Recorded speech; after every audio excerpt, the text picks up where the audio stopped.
দর্শক, রাজধানীর সকালের সার্বিক চিত্র দেখতে চাই। আমার সহকর্মী লামিয়া তিথি আছেন ফার্মগেট এলাকায়, তার কাছ থেকে জানবো সেখানকার অবস্থা। তিথি, পুলিশ না থাকায় তো বিভিন্ন স্থানে আইন শৃঙ্খলা পরিস্থিতির অবনতি হয়েছে আমরা জানতে পেরেছি। যানবাহন চলাচলেও বিশৃঙ্খলা দেখা যাচ্ছে। ফার্মগেট এলাকার চিত্র আপনি কেমন দেখছেন?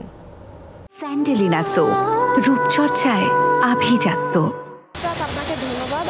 আমি বর্তমানে ফার্মগেট এলাকায় আছি। আমি যদি এখানকার একটু চিত্রটা দেখায় তাহলে বলবো যে বাইরে কিন্তু এখন মুষলধারে বৃষ্টি হচ্ছে। যদি যানবাহনের কথা বলি, যানবাহন কিন্তু তুলনামূলক অন্যান্য আমরা যেই দেখে আসি তার তুলনায় কিন্তু যানবাহন এখনো গত দিনের তুলনায় আজকে যানবাহনের সংখ্যা কিছুটা বেশি। তারপরেও কিন্তু বলতে গেলে যে মানুষের ভোগান্তি কিন্তু রয়েছেই। যেহেতু মুষলধারে বৃষ্টি নেমেছে, তারা হচ্ছে নির্দিষ্ট গন্তব্যস্থলে যাওয়ার জন্য কিন্তু তারা ঠিকমতো তাদের বাস বা ট্রান্সপোর্ট যাই বলেন না কেন যেতে পারছে না। কিন্তু কিছু এখন দেখা যাচ্ছে যে এখন এই ফার্মগেট ওভারব্রিজের নিচে, ফুট ওভারব্রিজের নিচে কিন্তু মানুষজন জড়ো হয়েছে। তারা নিজেদের গন্তব্যে যাওয়ার জন্য হচ্ছে নির্দিষ্ট যানবাহন খুঁজছে।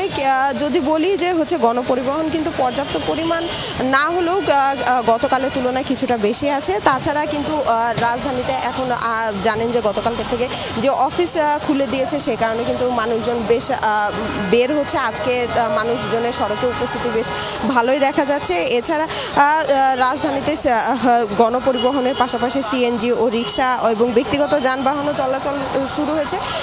আমরা সকাল থেকে কিছু মানুষের সাথে কথা বলেছি, জনগণের সাথে কথা বলেছি। তারা আমাদেরকে জানিয়েছেন যে বাড়ি থেকে বের হলেও তাদের মনে কিছু না কিছু আতঙ্ক একটু কাজ করছে। কারণ তারা এখনও বলছে যে সড়কে যেহেতু পুলিশ বা সেনাবাহিনী কেউই এখনও সেরকমভাবে তাদের দায়িত্বে নেই বা হচ্ছে তারা যথাযথভাবে তাদের কর্ম পালন করছেন না। নানান ধরনের সমস্যার কথা তারা আমাদের জানিয়েছেন। একই সাথে তারা বলেছেন যে এই যে বাংলাদেশ, তারা এই বাংলাদেশকেও সমর্থন করেন। আর একই সাথে হচ্ছে তারা আমাদের এটাও জানিয়েছেন যে বাইরে বের হতেই হবে। একজন আমাদের স্কুল শিক্ষিকার সাথে কথা হয়েছিল, তিনি আমাদের জানিয়েছেন যে স্কুলে কিন্তু পর্যাপ্ত পরিমাণে এখন পর্যন্ত